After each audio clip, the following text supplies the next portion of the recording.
Are you wasting your time and money on inefficiencies in the business? Are sales down and lead conversion rates are low? Are you having problems building or maintaining inventory levels? What does it really take to win in the automotive industry? Get the cars that make sense for your store rather than just wishing at an auction, so it gives you that better control. With over 25 years of experience, Daryl the Wolf Steed isn't just another industry voice. He's the guy who's out there solving real problems for dealers just like you. They'll even say in the Pacific Northwest where you're at that it's a tougher market. It's, it's tougher to find cars. The market's a little bit softer. And in the midst of all this, your turn doubled and your profit's up 75%. Yes. The truth hurts only when it should. Are you ready to hear the truths? Daryl is here to unpack the hard truths and the proven strategies that will take your dealership from struggling to soaring. And he is taking it all in the streets, with real talk, open dialogue, unfiltered conversations. This is the podcast series, Street Smarts, powered by Smart Wolf Consulting. Welcome to another episode of Street Smarts, powered by Smart Wolf Consulting. And guys, we are going to talk about something that I think the industry is probably going to freak out as we talk about, which is the culture, including censorship and ethics. This all stemmed from a situation that with podcasts and posts that I'd either seen about, heard about. And so I thought, you know what, let's get everybody involved so that it's not just me talking about it, but let's get different viewpoints from people that work in all different circles to get this going. And we just got another expert on stage. And so I wanted to start the question of, what do we think? And we can kind of go around the room of when we are talking about, whether it be podcast, social media, personal engagement, what you do on your personal side of your brand, what do we think the reach, overreach, or standard should be when it comes to what a company does or expects when what people are doing? And let's start with you, Peter. Well, that's the biggest challenge when you're discussing your brand. Is your brand personal, or is your brand corporate, or is it a combination of both? And depending on your positioning in your category within the industry, it could be any combination of those, independently or collectively. So it's very difficult for a person. Take myself, for example. My brand is everything, right across the board. It's personal. It's a corporate brand. It's a collective brand with Lion Partnership with all the partners. So I have to be extremely careful of what I post, but I also have to be personal to people that know and follow me for that reasoning. Having said that, I look at it, is it going to hurt an individual either physically, financially, or socially? And if it is, then don't post it. End of story. You just have to be smart at what you do. It has nothing to do with whether it's right or wrong. Sometimes, yes, you have to bring awareness to something, but do not make it a direct attack, and that's where it lays down. But I also experienced it with a corporate brand where we were asked to do a live show with them at NADA. They knew exactly what we're doing, but halfway through the show, the good old hook came out and wrapped us around their necks and pulled us off stage because we didn't follow their branding. Now, they employed us for our branding, but it didn't follow their identified brand. So I can appreciate it. I just don't think that if you're looking for engagement, you have to give people their realm at doing it. They got to be a little bit they have to be trusted. You hired them for a reason. You let them go and let them build their brand.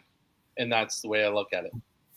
Okay, interesting. I didn't think you were going to be the guy that was going to be on both sides of this. I thought for sure you were going to be on one side. So see, even I'm surprised by this. But so when we think about that, let's kind of, before everyone else answers that, let's shift on the side of whether you're corporate, private, you're an individual. Obviously, if you're an individual brand, that is your brand. We know you have to be out there in the realms talking and spreading that. So, and you have to do it in a positive way. Otherwise, unless you're like, what's that restaurant where they just beat you up for being like fat or ugly or whatever else? The Bevics in Chicago? I don't know what it is, but when you go in, they just beat on you. Like that's their brand of being like completely like mean to you. Yeah. Oh, yeah, But that's, we're talking about if you're a dealership or a business or a corporation or privately owned, when I guess the question needs to be rephrased to kind of get a kind of interscope on this, and then I'm going to jump to John or Frank because they work for a corporation. So you've got a lot of talking heads, right? I call them the little bobbleheads of business. And they go out there with a scripted message and they say, everything's great. Okay. Everything's rainbows and butterflies. Yeah. And they lead people to believe that like everyone's winning. And I think that not only is that a problem, right, in the industry, because it doesn't correlate or relate to when you talk to the reps or other people. They're like, no, I went into a store and you see this. But then at the same turn, if they have anything on their social that says like, hey, seeing struggling dealers or seeing struggling business, or if they do something that on their own that somebody doesn't like at a company, like somebody personally doesn't like and then wants to attack them, or if they go on a podcast and they're talking about like what they do and everything else, do companies have the right to do that? And more importantly, not just the right, but more importantly, why would you ever want to censor your people when they're a reflection of your company? Right. And I'd ask John, because John worked for a very big company that, definitely had a lot of bobbleheads, running around saying very specific things.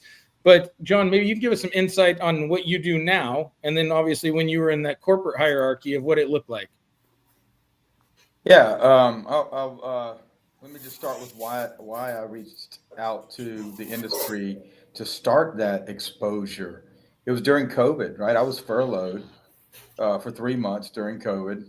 And when I went on LinkedIn, I realized I didn't have an individual brand. I had a corporate brand. And because of that, I swore to myself that from that moment on, I would build an individual brand, respecting the corporate image and culture and all that. So when I got back out of furlough, I started building that brand internally in the company that I worked for. And it went well at first. It was a unique brand, The Economist, the Market Update, and meandered into the EV thing. But as I started building that brand, I started getting requests from podcasters and from others saying, hey, love what you're saying. We're hearing a lot of good things. Can you talk to us? So I did the right thing and I went to the company and I said, hey, is this okay? And they said, yes, but we have to train you first. So I went through this rigorous training program. So I was PR certified. Oh boy. And then once I got PR certified, I started doing these. And as soon as that started happening, the people in the PR department were happy. The people in my leadership profile were not happy.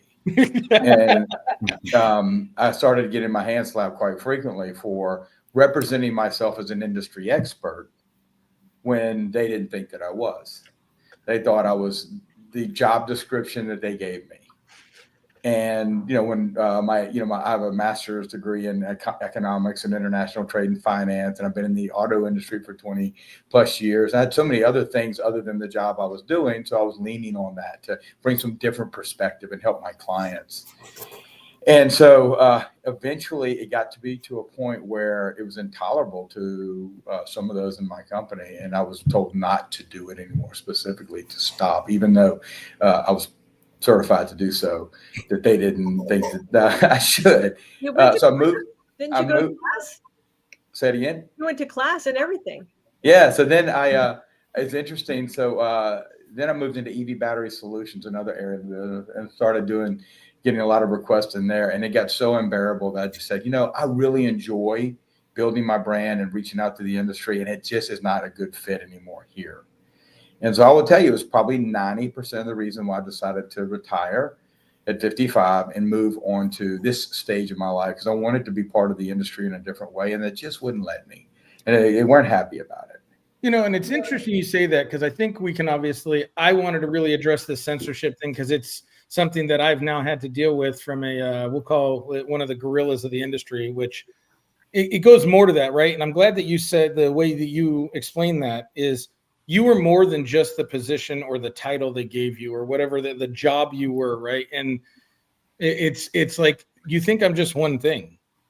But then the reason that the culture of a company and the growth of a company is the diversity and all the experience that comes into it. It isn't, I've never seen a company be itself because of a product. It's because of the people around it and how it engages the other people. But what I also thought was really interesting is, so the upper level management, and I just find this mildly comical because you got PR trained, which I can only imagine what that 2-hour class was, because I don't even understand how you have to be PR trained, but that's here nor there. Is because we have a resident social media expert in the room of they can get guidance on just don't be a Brett Favre and put kind of, tech message out there with your, private parts, right? Please. Is that once you're out there talking, I guess that's the ignorance, right? The blind ignorance, the opened eye ignorance of why would you not want every employee, not a bobblehead that says a message that no one believes anyway, because it's always too much butterflies and rainbows. It's never any type of adversity. Why wouldn't you want every single employee that works for you to talk about how much they like their job and what they do and how they engage people and unless, now there's always an unless, you're absolutely full of shit when you say you take care of your people. Mm-hmm. Because I've never heard a happy employee talk crap about the company they work for. But I've heard plenty of people that don't feel valued lay hellfire on a company because they feel like what you just said. They think they get looked at as, well, you're like when I was with Cox Automotive, I'm a senior implementation trainer. So that's all I am. Has nothing to do with the fact, like you said, you had 25 years in the business, you have a master's, no, I'm more than just a single position, but you don't even look at that person as like they may have more to give. Whether they do or not, you're treating them as like a one rather than multiple entities. So I think that's really interesting because Daryl, even thinking about that, so they probably hired John because he had that master's, right, in economics and all I would imagine so. They knew what John was when they hired him, and they hired him for the value that John brought to the table. And then the minute John started exhibiting the value that he brings to the table, then his value is diminished. Now you're just the thing that we slid you under in right here. I know when we hire people, we hire them going, what else could they be? We hired this guy because he brings all of this to the table. And then the minute that you start rebuilding the table, they're like, dude, get out of here. You're not a table builder. Even the title, even the descriptions in LinkedIn were criticized. Oh, I'm sure. I was told to change, not to use the word economist in LinkedIn, and I wasn't an economist. It was it was overwhelming, and it was just time to go. And now I can echo what John's saying. I experienced that same thing, same company of little thing. I mean, we're talking very little petty things that were like, seriously, this is the conversation. Now, I'd love to hear from Jason, because Jason, you were on the dealership side, and you did, and you were definitely. I don't know if I go as far as saying you were a crazy maverick, but you were definitely cutting edge of not doing things status quo. No. And that worked out for you in being successful, but it also pushed the envelope of people being very uncomfortable because they didn't want to embrace, I don't even want to say change. They didn't want to embrace evolution of the business changing. Well, yeah. I mean, look, for me, it was on the dealership side, when I started, the brand was the manufacturer. Sure. I mean, God forbid, you as a dealership would, have a brand. And, you would spend money. I mean, think about that. I mean, we call co-op the golden handcuffs because, it doesn't allow you to brand yourself. You have to brand the manufacturer, and, yeah, I mean, it was definitely a consistent conversation and argument I had with my manufacturer. It was like, but then again, I guess it worked for me because the results were there. Sure. So it was kind of like they would come back to me and say well, you can't, but I'm like, well, I'm currently the most profitable Mitsubishi dealership in Canada. Are you sure I can't do that? Like, and look, I did have a manufacturer that, I owned 2 Mitsubishi dealerships. Out of all the manufacturers out there, the ones that probably like are pretty flexible as about as what you do in market. Yeah, they're probably the one that is. So that made my life a little bit easier. But the key thing is that the results were there. But yeah, it was always a fight, always a fight. But I looked at the end of the day, it's like it's my money on the line, not the manufacturers. It's like, they will do their part and spend their money the way that they think that's best. But that doesn't mean I need to follow suit with them. Sure. And I know the argument because I don't want to jump deep into this piece of it, because I know this is where companies get this, like the most worried is if it's politics or religion on your own social sphere, that can create a shit storm of all kinds of other stuff. However, listen, I'm not who I vote for, right? Like I can have a view, and that doesn't make me any less effective as an employee of a company. But I do realize there is this scary like toe of line that you have to do. But outside of political posts or affiliations or religious beliefs, because obviously keeping church and state, right, like separated, is when we think of our employees, what is the big fear complex? What's the big fear complex if I have someone out there speaking on behalf of my company, assuming they went through this high class PR education that John was given by a corporate company? I can't, it's too much for me. Is that why would we not train every employee that in the event that you become regionally depended on or known for, or you start to get a following, that we want you to be able to speak intelligently? Like, what is the fear of having a megaphone of employees talking about what you do rather than trying to run a message that never tracks because it's a national message rather than regionally by a bobblehead? Like, what's the big fear of Prism? I never wanted my employees to talk about the dealership. I wanted them to have their own brand and talk about themselves. So that is where I was very, very different than most other people out there. I had one guy that worked for me. He was a sneakerhead, and dude, this guy had a following that was 10 times mine. And these were people that followed him and trusted him and his advice on what to buy and when to buy and the trends and stuff like that. And oh, by the way, I work at this dealership. If you guys are ever in the market for a car, let me know. You know what I mean? Like that's like, and it's funny that you brought up politics, because I had a teacher that worked for me one summer, and she was a professor of economics and government politics.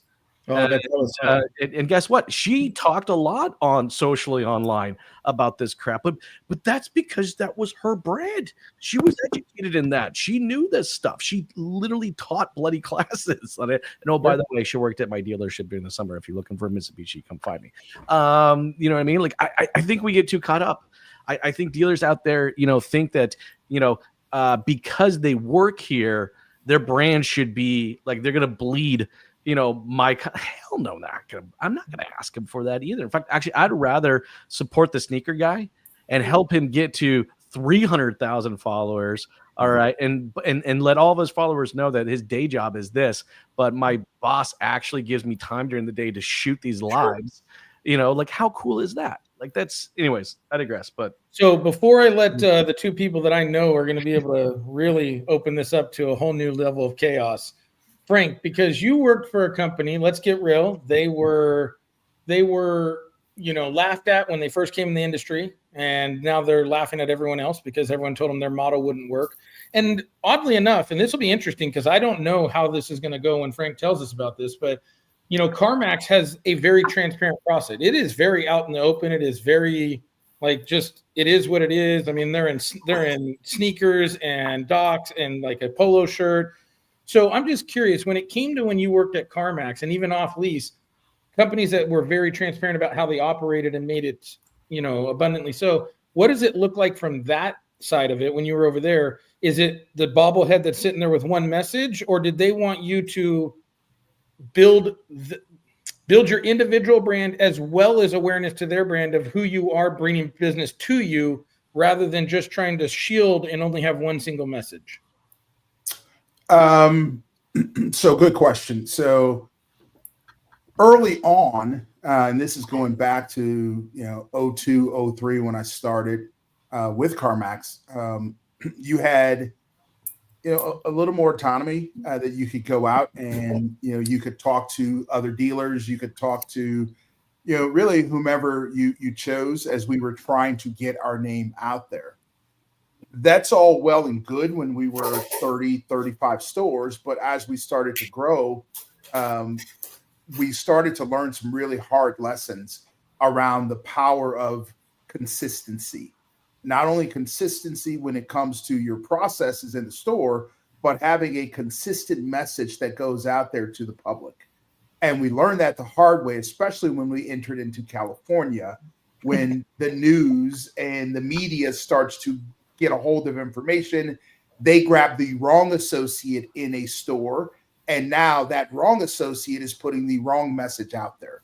So quickly, CarMax developed a one voice policy. It's a written policy that exists that there are certain people that you are to direct the media, podcasters, whomever. You're directing those people to certain people in the corporate office to ensure that the message is consistent. And that was done, really to not only protect the company, but ultimately protect the associate. I mean, CarMax typically has some things that happen that other locations, don't always have, right? Like the guy who just drove his truck through the store in California, right? Yep. You don't want an associate out there explaining to the media what happens or what happened and why it happened, because everyone has their own opinion. The same thing holds true when we had a big deal with recalls. Well, when you're selling, 200 stores, you're selling cars with open recalls, and those open recalls are being sold, because it's legal to do so. We're running them through the right resources, but you get that wrong associate that tells that message the incorrect way, and you have a media storm on your hands. So I value when I was there, and even when I went to off lease only down in the Southeast, we had sort of the same policy philosophy because we wanted to protect our associates. We wanted to protect the brand as well, and we just instituted that one voice policy to do so. Okay, so I'm glad that you said the protection thing. Now it's time to go ahead and unleash hell's fury, because when I hear protection, that is an excuse for the lack of education. We only need to protect people when we don't educate them or we do not give them the tools to be prepared for said conversations, which is why I invited two resident experts that know how to guide those type of situations with Robin and Shasta, especially since they have an innovative tool that has come out in a while with Social Grenade. Is why is it that we want to protect people rather than being able to say, look, when these things come up, hey, these are the things we want to do? Because when I hear protection, this is the first thing that goes to my mind. And this actually got told to me by 7 different people that called me this last week over some censorship ethical issues that were put on them. And it was like, oh, they don't want us talking because they're afraid we're going to say the wrong thing. How do you say the wrong thing if you have education to what you do, or you've gotten the PR class, or more importantly, how do you say the wrong thing if you don't know what you're saying is wrong? In the sense of, if I look at my job, and let's just say I'm an area rep for any company, pick one, from Carvana to Cox to Cars.com or anything, and I'm seeing dealers struggle all the time, and then someone says, hey, man, they're doing an interview and they said, hey, so you're a rep in the area. How's the market going? I'm like, hey, they're really struggling. Every store I go into, I'm hearing the same old thing. And I'm just telling you what I'm hearing. How can that ever be wrong if it's the truth? How can that ever be anything that can hurt the company if it's the truth? See, protection means censorship. It means that we don't want the truth out there because of interpretation. It means that we don't want the truth out there because we don't know how people will perceive it. Right. Rather than saying, hey, guys, if I see it going this way and I'm going to go do a podcast, I don't have to worry about anything if I take care of my people and I teach them and train them.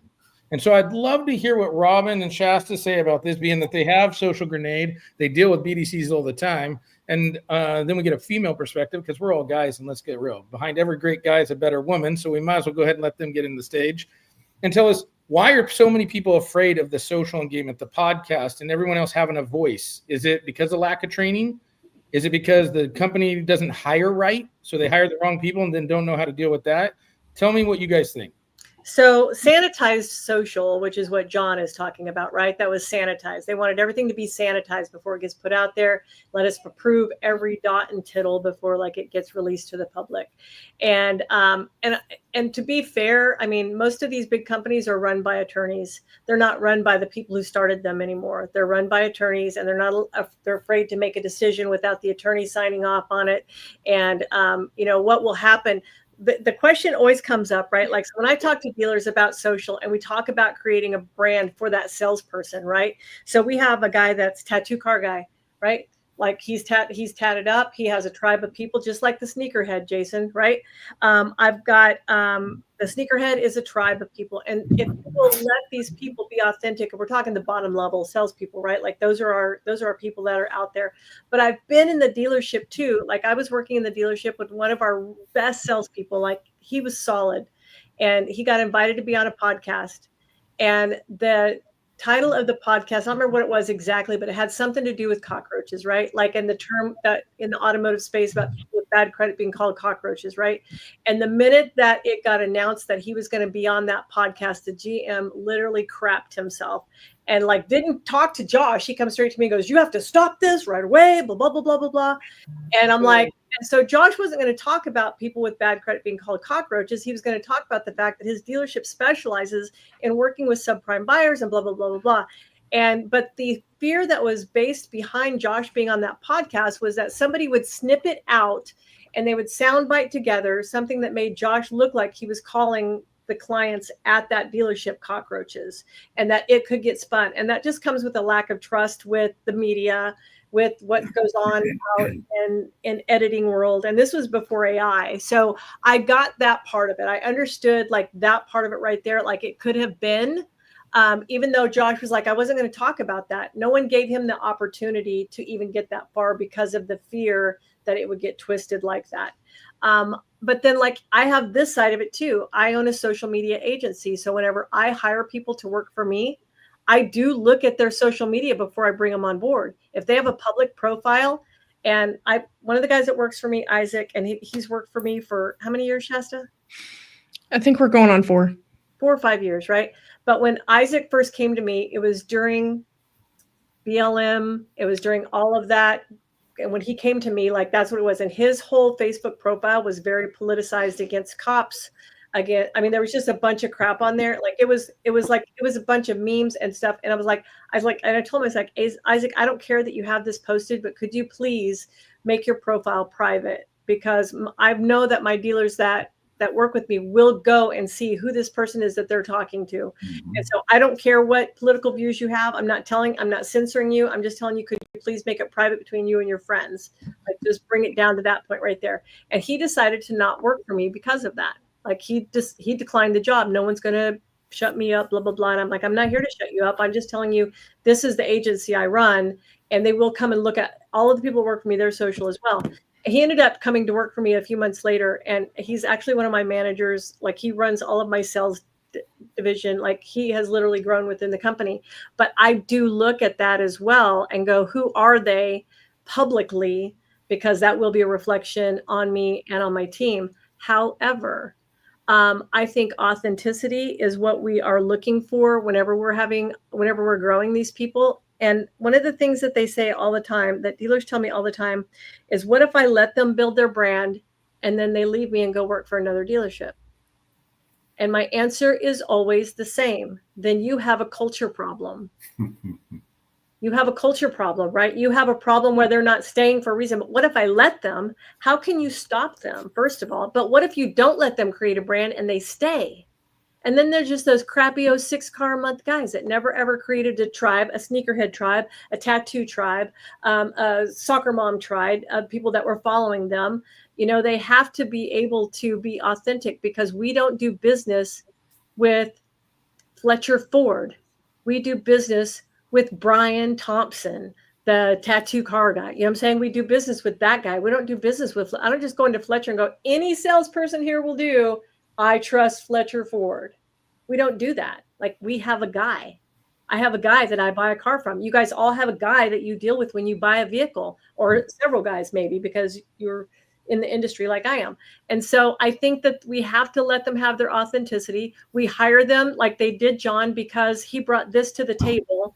And then we have to trust that if we think John is a culture fit for our company, and we know John knows everything about what we are selling and what we who we are, and we don't have anything to hide because we're a transparent company, then why would we be afraid of John's notoriety, of John elevating the company even further, because John is respected as an expert in this right here. Like, if I had a salesperson at a dealership that he was the guy that everybody wanted to talk to about EVs, and none of the rest of the dopes that work there know crap about EVs, but Phil knows EVs, by God, then I'm going to have Phil on my podcast going, Phil, let's talk EVs.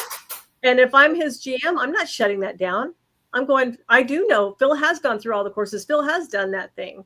And so it's two-sided, but that authenticity has to be there. And you have to be going, who did I hire? If I hired a bunch of idiots, I probably won't give them a microphone. If I hire them as idiots and leave them idiots, right? Sure, but if I hire them as idiots and I give them a specialty and I've trained them on something and I've given them a platform because now they know more, and why would I be afraid of that? But are they PR certified? Yeah. I don't what does that even mean? Yeah, no, it's funny No, because they still can't spell the right form of there. Yeah, that was to protect us and the brand, right? And it was it was right, because people try to trap you on a podcast or on a call and maybe get false information from you about the company. So it was really well designed PR training. It protected them, but it also empowered us. It's just to your point, Robin and Chester, you've made it as well, because I do agree with everything Frank said. Once it's an area of your specialty and you've been trained, they need to let you go. And I think the company at large was letting me go. There were a few people in the company in the org chart, and I mean all the way up to the top, at the president level, that just it wasn't right. It didn't make them very comfortable. So it didn't make them comfortable. Yeah, the thing that I would say, and I agree that you want to let your people go, but what happens when that individual is the hourly associate who wants to be let go because they have a brand? They're not well spoken. They're not as educated on the company as they need to be. And how do you reel that person back in? And that was the value. That was where I found the value to be in our one voice policy, because even among senior managers, all senior managers were not created equal. So you couldn't blanket statement and say, well, any senior manager can go out there and talk to the media or have a podcast or have their presence online, because once you do it for one, you have to do it for everyone in your organization. Otherwise, now you're talking about discriminatory. So we have to be careful. As large companies, we had to be very, very careful about who we were going to give those reins to and say, this person can go, this person can't.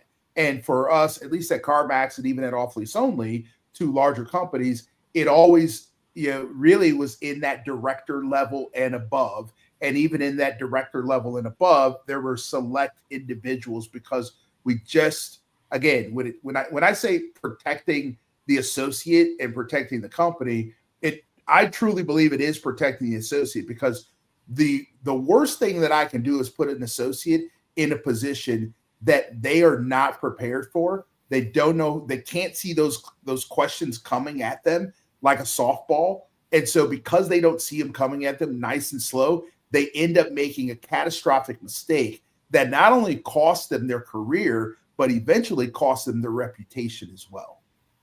So, Frank, I agree with that 100%. I think you said, and I think you and I, Daryl, where we come from, would say that was very important, and we agreed with that as well. That's what the PR certification training was for. I was at the director level, and I was at the senior director level. So I was at that level in PR trained. So I think Daryl will tell you, like I will, our experience is a little different. We were protecting the company and very well trained in that subject matter and had that ability to field the questions correctly. There were some internal I don't know how to say it any more than I've already said it, guys. It's just, it was some internal problems. Yeah. Well, so what Frank you just said, I think is important, right? Like, for instance, if you came on my podcast, Shasta and I just did one, which we'll air later, but there's no scripting. There's no script to what I'm doing. And it's not to trap people. But I don't want it to be this canned, like, you've got all the answers. And it feels like this is like some kind of talking point thing, because then it just feels so ingenuous. But I do know I've been on some that throw out some, they're very specifically trying to trip you up or get you to say something. And I think that's where the PR training is important, because if anything gets related back to the company, right, then you say, that's not something I can speak to, but I can definitely continue on in any other question, right? Like, it's an easy deflection to learn how to do that. Where I look at it is like, okay, if Frank, let's just say you're still working for CarMax, and I say, I want you to come on because you've been at some conventions, you've been at some things, and people talk about you as being a good leader and a good, and somebody that they like working with, and somebody that's a mentor. And I want to talk about what you do, how you do it. I could care less if it relates to CarMax, if it relates to off lease. I could care less if it relates to you being, I had Benny Franklin on from Cox Automotive. I mean, the guy's salt of the earth. First thing he led with is like, hey, Daryl, I'm a God-fearing man. And so my beliefs come from I was like, hey, man, wherever you constructed your beliefs, you're one of the best leaders I've seen in the industry. So when you do something like that, if you're a store, a company, and everything else, and then you get berated for something like that, or you get told you did something wrong that has nothing to do with who you work for, are they overstepping? Do they have a culture problem? Because that's not, to me, that's not protection. That's almost authoritarian. We could even go one further and say that kind of feels more Gestapo type tactic of like, you're not allowed to talk about what you are and who you are unless we approve who we allow you to be, right? And that's where I think that bridges thing, and I want to kind of get you guys' idea on that is like, are you allowed to have a voice outside of that? That doesn't, I'm not talking about speaking for your company. Are you allowed to be you outside of it, like John was doing? Nothing to do. I could care less about this over here. I'm talking about what I'm establishing over here. Why do you get any right to talk about, and as long as I say I'm not speaking on behalf or I'm not leading you to believe, right? What does that have to do with who I work for? And then more importantly, if let's just say ethics came to you and said, hey, we're going to slap your hand, or we're going to say you did something wrong, or whatever nonsense they like to do, and then tells you, now you're not supposed to talk about this to anyone, that we've warned you about this and everything else. I'm sorry, guys. I need to ask, because for me, John's going to probably relate here, being in the military, integrity first. Like, you're telling me if anyone asks me that I'm supposed to lie, maybe it's just me. Ethics and lying does not belong in the same sentence.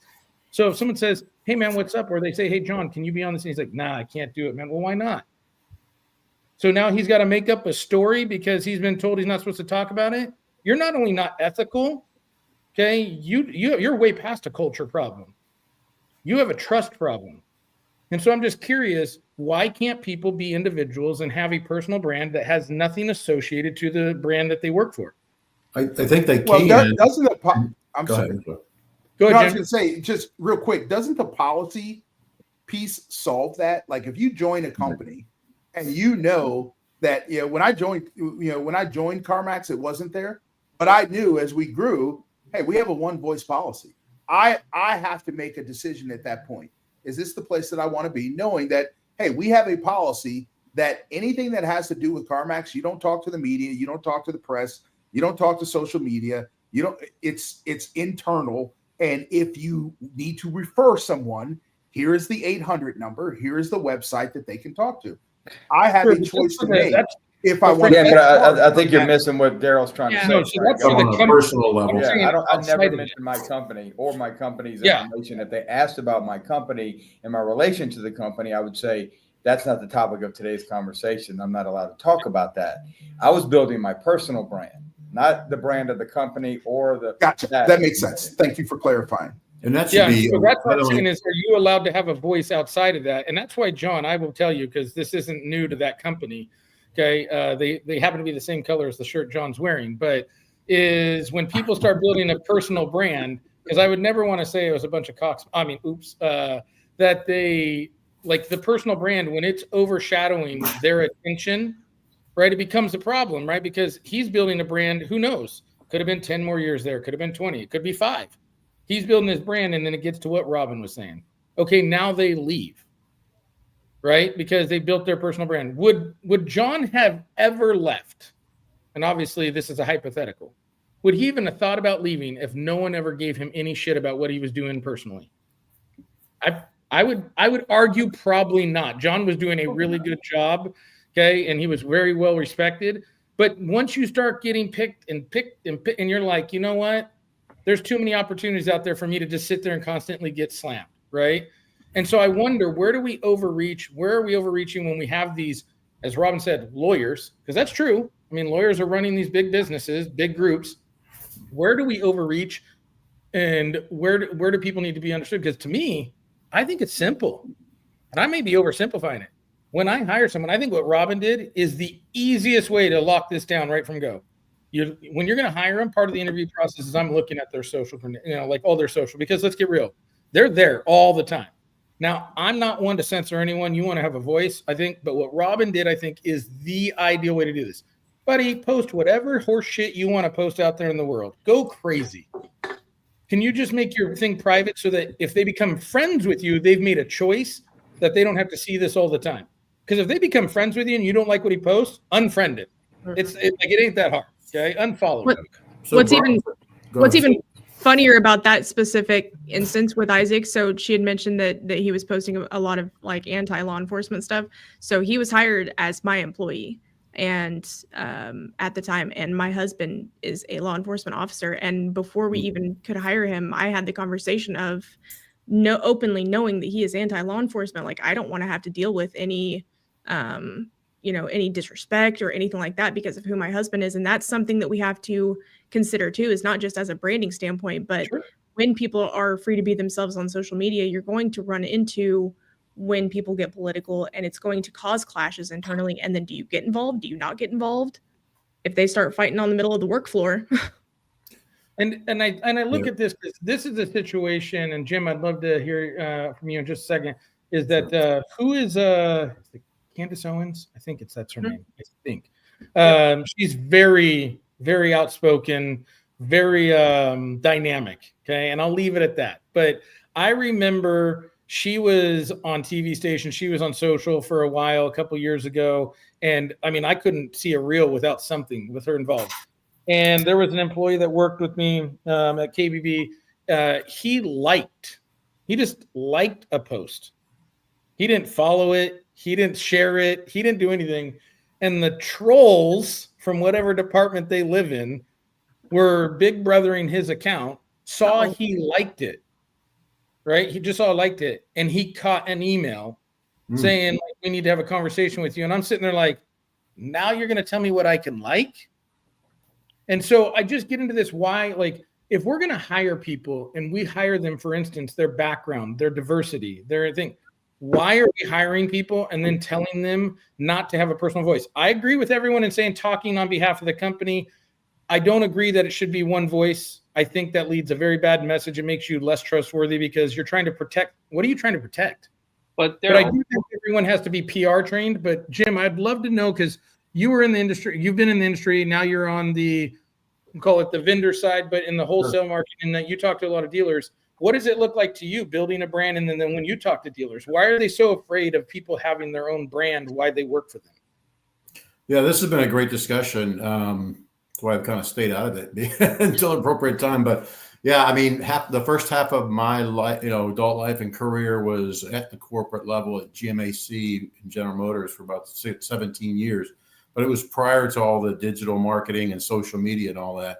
And but what I took from that was, to Frank's point, and he saw it. He described the evolution, or how CarMax evolved from small, medium to large. I mean, I don't know how to measure it, but from what my experience tells me that the larger you get, the more you have to, as you say, protect, or feel like you have to protect what is real or perceived. And with the introduction of social media and digital and all that, it's been we're still kind of raising these same questions. Where do you draw the line? Where do you implement controls and things like that? And to your point about Daryl, about somebody gets an email or called in on a like, I mean, that seems like the absolute extreme example, but there are some legitimate. I think there's some legitimate. As you get larger as a company, as you have developed your brand, it's become more mature, and you have a large organization, but you also have different functional parts of that organization. So to me, having your own brand and identity employees in the sales departments or in the sales functions, like we talked about, I think it's very valuable and very important. Again, if they keep it to a point where, yeah, they're working at XYZ dealership, but they're really promoting themselves as, I think Robin said, the person that, or maybe it was Shasta that said, I'm the guy that you buy a car from. I've started kind of following some of the people that are doing that in the auto industry, some of the salespeople and things like that. And they're quite entertaining and funny. But they kind of stay in their lane. They you know where they work, but they're not introducing the political things and opinion. They're just kind of keeping it the content to, come buy a car from me, and here's all the different things I'm going to do for you. Get you financing, get you the most money for your car, things like that. But anyway, on the newer side, in the last few years, I'm building Retail My Ride and entering the marketplace and trying to build brand. And in the past year, I've actually hired on a digital marketing company and a person that specializes in social media and videos and things like that and messaging. And they've taught me a lot about the importance of consistency with brand. And so I can start to see, as I built this, if I'm successful, now and down the road, if I built this brand and then as it grew, I let people speak for that brand or introduce their politics, that would be a huge concern for me, as it probably would for most of them, all of us. So it's a real balancing act as I see it. I mean, but it's great to have this conversation because it's what we're really, engaged with now on a day-to-day basis. But I think I think maybe the size of the company that it starts to kind of flip over from, hey, we want to be loose and get, have product ambassadors and everybody can kind of build their brand and all that. It seems like, as somebody was saying, as soon as we get to the PR department is formed and the lawyers are there and HRs and things like that, that's probably the point at which it gets more complicated. And we start raising these questions, where do we draw the line? What's best?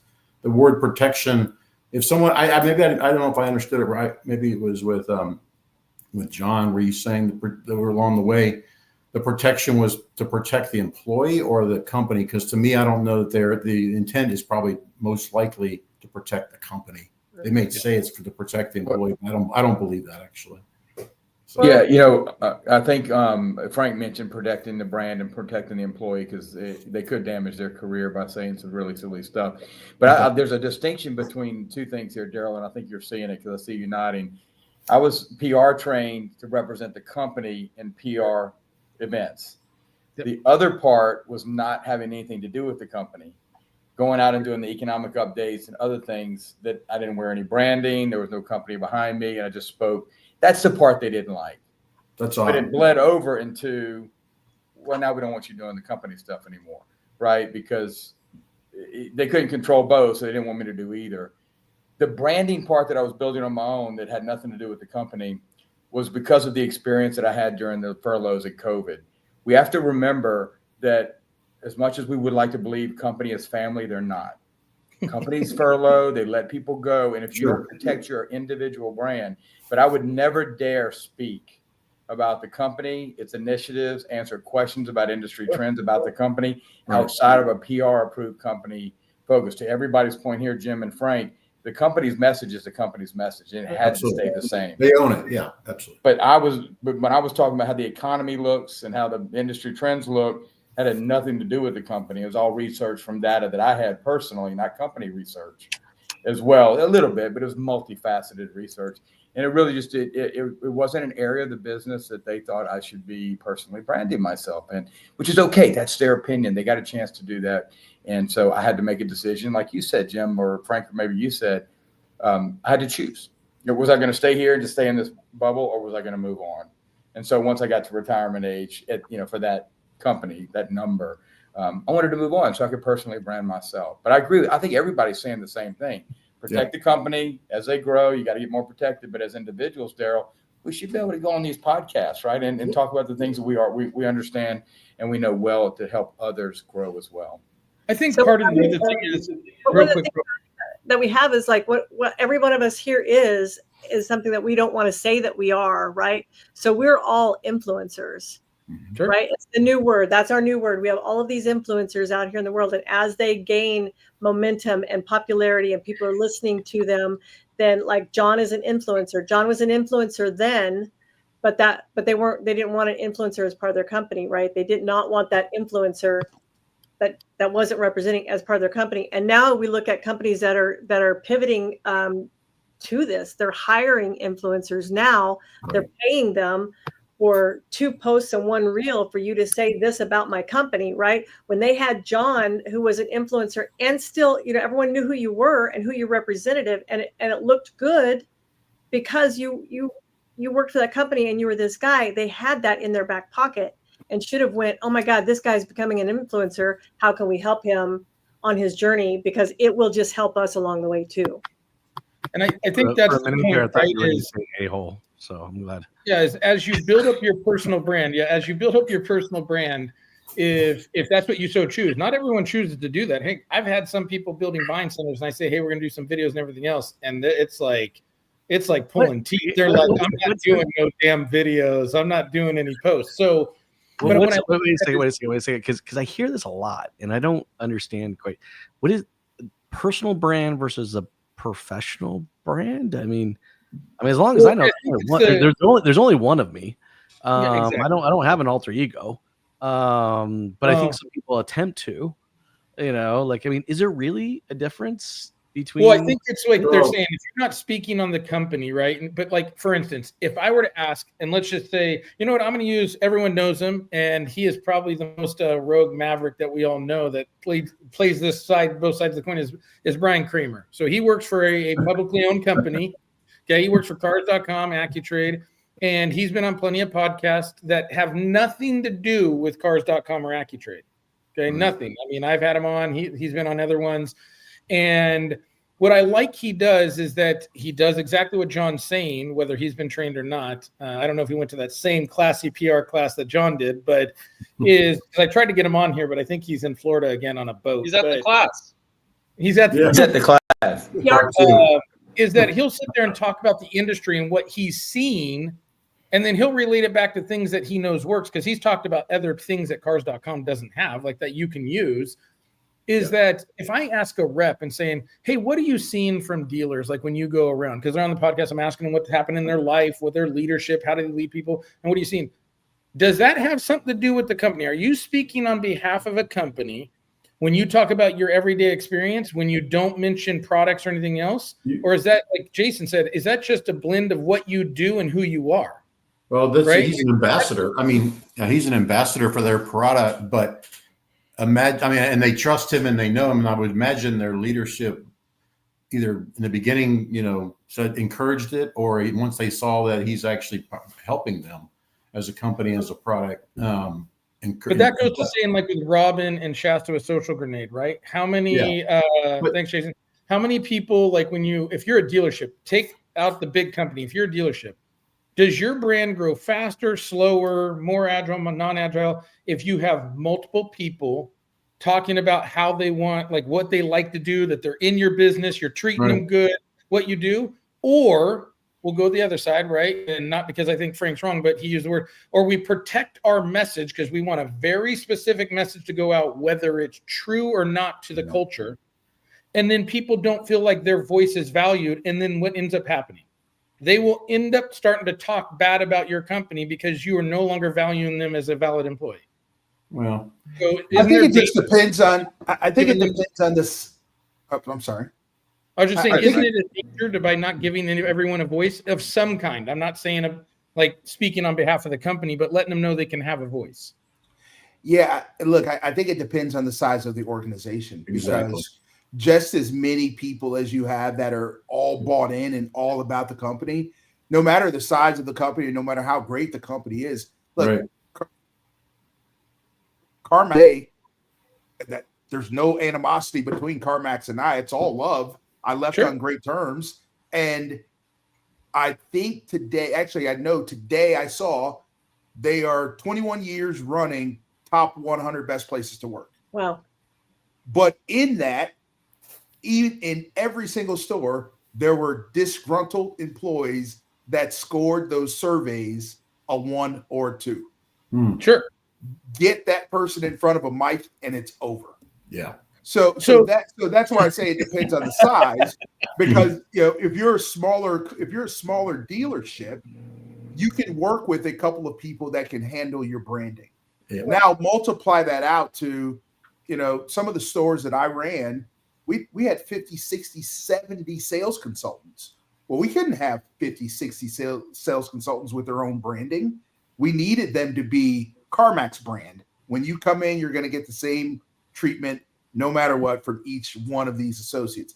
If I had 10 people, I think it might be a little bit easier for me to brand a couple of those people and identify who those are. That's just my opinion. I'm not a social media expert, but that's just what I think. I think you're spot on, Frank. Yeah, I think you're spot on, Frank. But what agree. I would ask you is at CarMax, right? Because I think you're spot on. I don't think you can have 50 people talking about CarMax right. in a different message, right? Without having a script in front of them. I think there is, like John said, when he was doing, I'm not doing things for this. I'm doing my own thing, right? Like it's over here. I'd be interested to know if you know or if you've seen it. They're the top 100 places to work. Yes, you're always going to have a few. That doesn't typically come down to the workplace. That comes down to the management they work under, typically, because there's a personality issue. But did CarMax ever jam somebody up on their off time for having their own thing? As long as they weren't talking about CarMax, could they have their own thing going on? See how he's looking? That's an automatic yes. That's a dead set yes. That's a dead set yes. So no, in my time, no, I did not see that. Right, like my LinkedIn.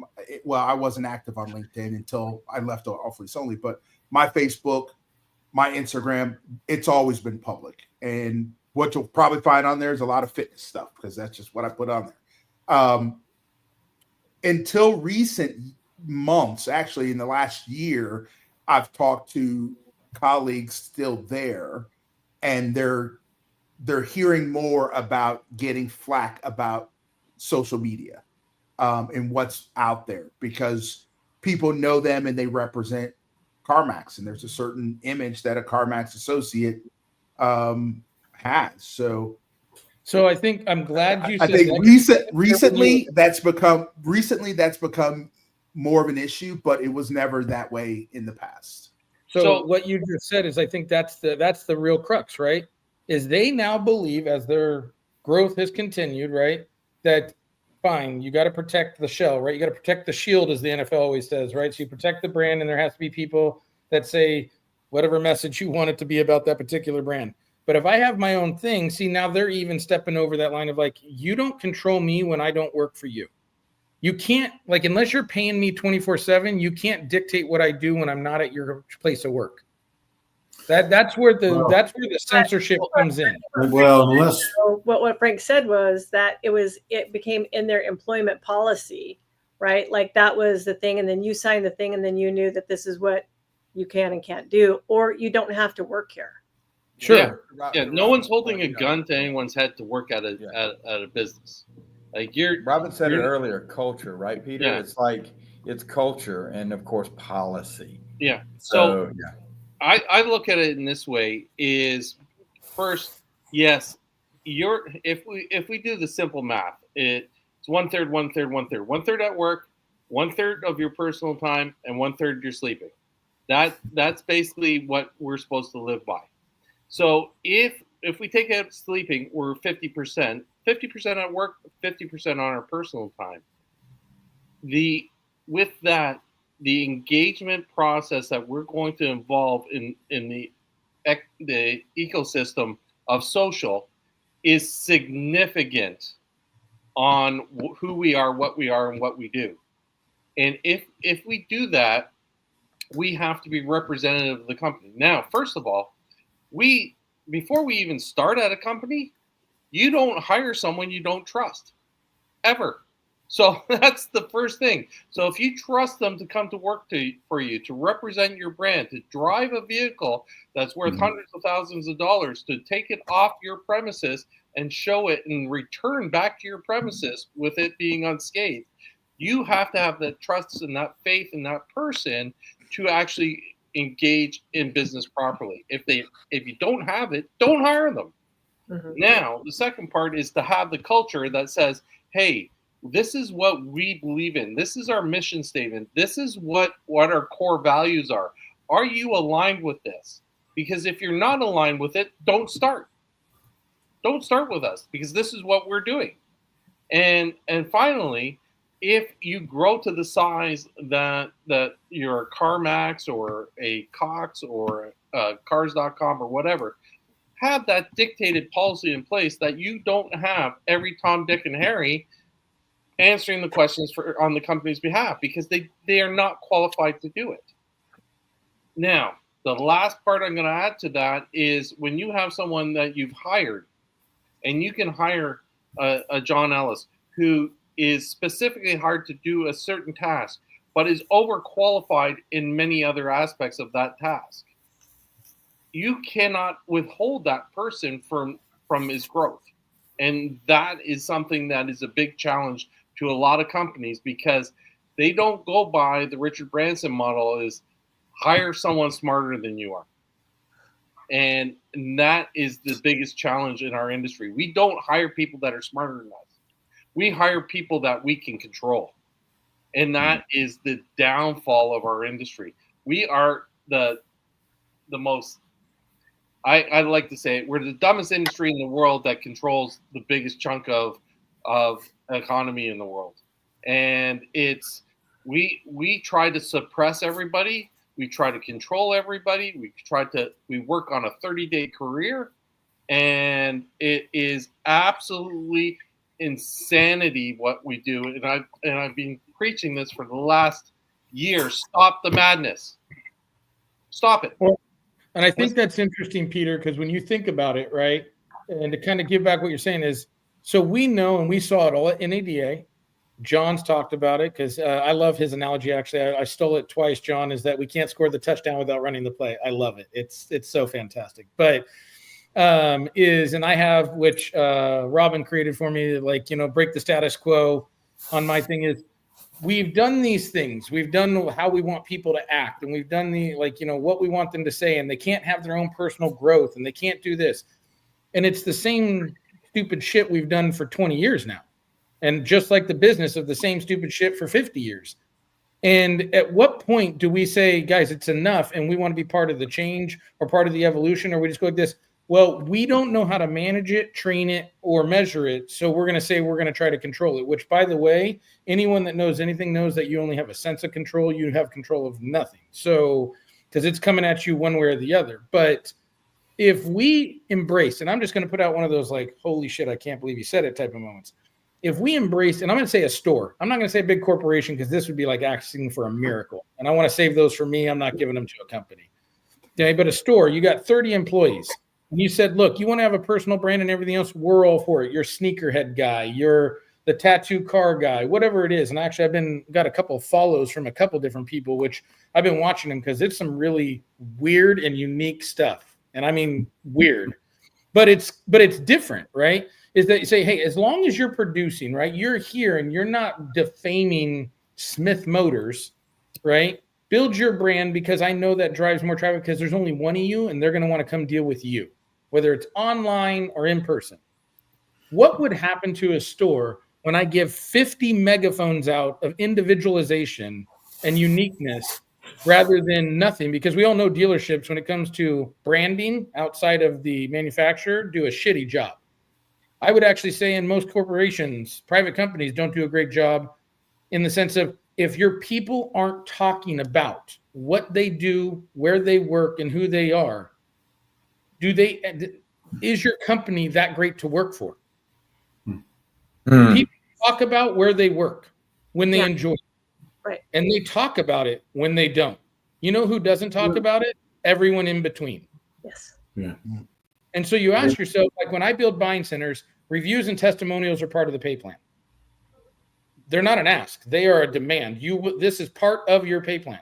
Why? Because getting the review and testimonial is as important as buying the car. Because we have to grow the brand. We have to grow the audience. Isn't their personal brand, them engaging with the public, the same thing? I just asked that because maybe I am seeing this so far out in left field, and what these guys are dealing with is just something we're never going to change. But I look at it and go, why would we not want industry leaders like John? Like, I think what you said, Robin, is fantastic. You have this huge corporation, okay, the largest private company in the United States when it comes to the automotive space.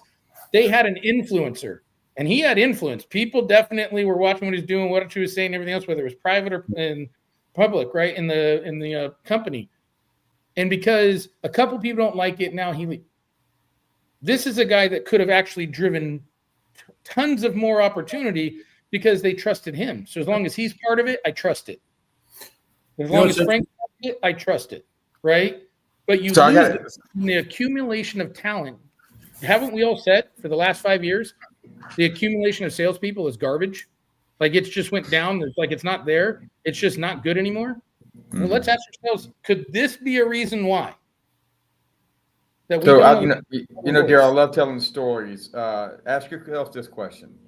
One of the most controversial athletes we know, Dennis Rodman, right? Oh, God rest his soul. God rest his soul. Would you put him in your dealership for a week, and would he drive a tremendous amount of traffic, and would you be embarrassed to do it if he came in for free? I'm in. Right? He might chase as many off as he got in, though. I don't care. I don't care. I'm going to tell you. So we had and not to plug Social Grenade, but I have a dealership that adopted it for the last 30 days, and we're going to talk about Tattoo Car Guy, right? So Tattoo Car Guy, his name is Jeff Cornett, Midwest guy, ball cap, beard, tats. He's just a country boy from here, right? And so last month, in February, he did the thing that all salespeople do, which is what the company wants him to do: post happy customers, post vehicle posts. And his posts were getting nowhere. Like, there was nothing going on in his feed. There was no engagement. Nobody's liking his posts except his Aunt Ruth or somebody. Nobody's seeing his stuff because it's not getting into a news feed. And so the dealer rolled it out to them and said, look, I want to know, of all you salespeople, I want everybody to raise their hand if they're willing to let me AR you for a portion of this software if you don't do X. If you do X, I'll pay for it. But if you don't, I'm going to AR you for it. And so like 10 out of 19 raised their hand. They're like, yeah, we're all in. So Jeff was a solid 12 to 15 car a month guy for years. That's who he's been. He's always that guy right there, right? And he started doing the dang thing. He started one of the things, it's a controllable, right? So we deliver all of their content to them. So now they're not having to think about, what do I post? And then they're going to make a bad decision because they're numbskulls sometimes. So now we're telling them every day what to post. We're giving them the content to post, and they're posting. And then we're telling them what to do on the dealership. Now today, go do this thing. Now tomorrow, talk about Gap. Now, we're giving them the tools that they need to be the guy. Jeff, in 30 days, sold 30 cars. Wow. Jeff's engagement went up 10,000%. And now when he posts a vehicle photo on his social media, he gets 20 to 25 comments and Aunt Ruth ain't anywhere in there. Yeah. And that's because we've guided and directed them on what they should be posting and so the one bit of coaching that I had for him when I went through and looked at all of his social media posts, I'm like, Jeff, there's not enough of you in here. What do you do when you're not at work? Who is your favorite tattoo parlor? What is your favorite tattoo that you have? What is it about you, Jeff, that makes you Tattoo Car Guy? What is it about you that makes you? I said, I need some more personal stuff in there because people do business with people. Very good. I think it's that though, right? To Frank's point right there is that, I would understand, like, if, I was talking to Subi Ghosh about Social Grenade, and she's like, oh, can you dupe this app for we have 700 employees and we need to give them the content that they need to put out there too, because they're just willy-nilly right now. So a lot of it has to do with, there's no guidance. There's no guidance from the management down that if you're going to create a brand, how do I do it? What should I be saying? Not to censor them, but to give them some guidance on what's going to work for you as a salesperson or as a manager or as a finance guy. What things out there make you the trusted advisor in the car buying process? Those are the things that we want you to put out there into the world, because everybody wants to buy a car from a dude, gal, not from a company. But I think Yeah. what you just said is the perfect way to kind of like bring this all to a head is like, the word protection, right? And the reason I said protection is really censorship, or it's like you're controlling it. And it's not because I think what Frank said is wrong. I think, yes, you have to protect the brand. I'm not saying let everyone go bonkers, right, with a brand. However, if they want to do something on their own, or they have their own thing on the side, like, am I not allowed to be a father when I'm not at work, right? Like, I mean, it's this, I know it sounds crazy, but that is what we're talking about, is you don't get to control my after work stuff. But I think it's because it's no different than when internet hit the system, right? Like I was joking with Shasta and Robin, like we survived Y2K, right? Like, I don't know how we did it, right? Because that was the end, right? Like we were all that was it. And the internet was the devil and it was going to ruin the car business. Is when these things come, is that we tend to think we were going to control it, which actually creates more chaos and more problems, rather than embrace it and say, okay, we know social media is where people are at. And we know they're distracted. I mean, let's get real. Just Apple users, right? Just iOS users. They have the tracking thing on your phone. In the United States, the average time on your phone per day is 7.4 hours. Wow. 7.4 hours. Now, listen, I'm going to be 100% honest. If we go what Peter just said, third of the time for sleep, third of the time for work, and third of the time for work. Listen, I don't know when you're working because it sounds like you're in personal time all the time. So when you think about it, it's like, why aren't we embracing on how to get the PR class if needed, but then saying, hey guys, our policy is you can't talk about X if you're a big company. You want to have your own brand and everything else, that's on you. What we would like to do is make sure that we educate you so that you don't put yourself in a bad position, like education rather than control and censorship. And then more importantly, whether it's Social Grenade or something else, is giving classes or offering classes of like how you build a personal brand. Don't let them be willy-nilly. Offer that path to education so you don't do that, because then what I've done by doing this, and this is so simple, right, is I'm telling you, I want you to have a voice. I just want to make sure that you don't ruin your own career. Mm-hmm. Right? Like, don't go out there and just put a post out there because you just want to, like, just because you're like, whatever. And the ones, like Frank said, there's always a couple in there that hate the company or pissed or just bitch about everything.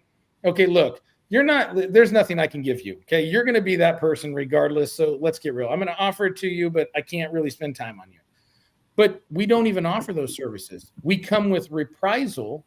What I've seen now in the last couple of weeks, we've come with fear tactics. We've come with ethics saying to essentially lie or hide, which that is just mind-boggling to me, rather than let's educate and give a class or a strategy of like, in the event you want to talk about what you do, you cannot comment on the company. However, let us at least show you how to do it in a positive way to build your brand. When I see that, I go, why would I leave a company that's helping me empower me? Mm-hmm. When you don't give it to me or omit that, I am now looking for a company that will do that. Yeah. So like, don't be surprised when people leave or don't like it or are talking negatively about you when you don't give them the opportunity, like Shasta said, to grow. You've got to be able to, I have to be able to grow. Like if John has a master's degree and I know that going in, I'm not putting the guy, if he is entry level, because that's the only way I can get him in, I'm not leaving them there for 10 years. I need to let this guy, I got to get him where he feels like he's giving the most value for what he is. Not maybe for his money, right? Like he probably always wants to make more, because who doesn't? But I have to make sure that he at least feels like what he knows is being valued. And so I think that's the thing that, like, I wanted to make sure everyone kind of got to talk. And like, it's one of those things where we are living in a social world, in a fast social world. We are on every app you can imagine. I think there's 6 standard apps, and then God knows what other little ones that are behind it. But and it's like, how do we let people say, hey, look, let's give you a voice. Let's give it to you in the right way. And let's not make you feel like you did something wrong, right, when you do it, because we've given you a voice. And I think that everybody can, like, the more that they're having intelligent conversations about it, like what Frank said, I 100% agree. You've got to protect the company. I don't like the talking head, because I think that those are fake messages. But I at least understand you can't have 50 people saying like different versions of that. Like, but I'm also not going to tell you can't have your own voice. I want your personality. You be you, but when you're here, you represent this, right? And don't try to blend, like, there has to be that separation. Now, your personality's still there. I just don't need anything else that you've got going on, right? Like that, there's got to be a time for that. But anyone else have any burning desires, points, cues, or anything like that they want to give people before we wrap this up? I think about, and I don't know if it's just local to our community. I'm sure it's nationwide because I've seen videos about it, but everybody's either got their neighborhood Facebook groups or their community Facebook groups. So like we have several all around our area because we're in a metro area that's made up of like 7 or 8 different small towns. So I'm in groups for like 5 of them. And so those are becoming the places where people go and ask for advice or what do you guys know about this business? What do you guys know about that business? And then you sit and you watch the comments. And so if a dealership gets mentioned, if any sort of business, restaurant, anything like that gets mentioned, are you building advocates or are you building enemies with your brand? Because whatever your branding is going to be how people respond to that post and how in the comments, because that's how it's going to be perceived. And if you don't have anybody there backing you, then you've got say that there's 15,000 people and they're reading those comments. You've just made enemies out of 15,000 people and you didn't even do anything wrong. Right. Yeah. Sure. Are you talking about reacting to posts as they're occurring or after the fact when they've already been posted and then you're coming back and trying to tell the different story? No, this is even if the business isn't involved at all. Just say that, say that a person pops in their community Facebook group and says, just had a bad experience. Don't go up to Johnson Motors, blah, blah, blah. And then you've got, several hundreds of comments of people saying similar things or anything like that, instead of having advocates for your business or people saying, oh no, I went there. I've had a great experience. I don't know what you're talking about. Or, wow, that's not the experience I had. And if you don't have those people who are advocates and in your corner who are pulling for you that you have built with your branding or with your customer experience, then that will very much happen. That's a great way to wrap this up of dealers. There's the idea of the month right there for dealers is having someone in your store. When I say someone, everyone, like if they in these groups or advocates, because if they see it, they get alerted, they can answer and saying, well, hey, let us know how we can help, right? Just something that simple. Sorry, what happened? Let us know how we can help. For the simple fact is if everyone was advocates for that, you don't need a personal, like one person in your store unless you want to be that finite, right? But now you can address that because what we do know to be true is that exact thing happens in our advertising every day. On Google, do you fight for your own terminology just to keep your own backyard? Of course you do. You have to do the pay-per-clicks just to keep your own brand or your own backyard, your own zip code. This is no different. Social media needs to make sure that you're protecting your own backyard because there's trolls out there that will say stupid stuff or bad stuff hoping to get something for nothing. So the more positive advocacy you have by building personal brands to insulate your core brand is going to help you in defending, obviously, that experience. Because if they keep seeing all these things of good stuff, you can ignore one. But if all you see is the bad one, then that's who you are, right? You are what they last saw. That's the world we live in. So I appreciate everyone being in here. And listen, I think it's great to talk about this because we get a little bit of view from everyone and we get to understand, guys, there's not one way to do this, okay? But there are ways to go about it and making sure that you don't lose good people, find good people or anything of that nature and embrace what we're going into because social, podcasts, articles, influencers, that's not going away. And it's not going away and if it does, it's not going away anytime soon. So it's better to embrace it rather than try to shield against it because when you shield against it, you're suppressing a voice, which not everyone needs, but the people that want it end up finding something else to do. All right, don't lose good people because of you're not embracing what's going on in today's market. I want to thank everybody for being here. I'm going to hit the outro on this, and please comment, share, and everything else once the live reel's done. And let's wake people up to getting more involved.